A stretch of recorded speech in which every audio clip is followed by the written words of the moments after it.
সাগরের মিতালিতে বঙ্গোপসাগরের মাঝখানে ভেসে ওঠা দ্বীপ হাতিয়া। এখানকার জনসংখ্যার বেশিরভাগ বংশ পরম্পরায় কৃষক ও মৎস্যজীবী। বড় বড় বজরা আর সাম্পান নিয়ে এরা যুগ যুগ ধরে সাগরের উত্তাল তরঙ্গে মাছ ধরে বৈচিত্র্যময় জীবন ও জীবিকা নির্বাহ করছে।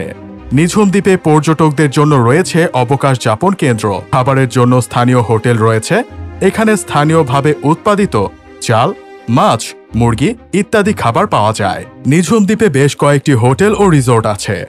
তাদের মধ্যে উল্লেখযোগ্য নিঝুম রিসোর্ট, হোটেল সোহেল, মসজিদ বোর্ডিং, বন্দরটিলায় অবস্থিত হোটেল শেরাটন ও নিঝুম ড্রিমল্যান্ড রিসোর্ট।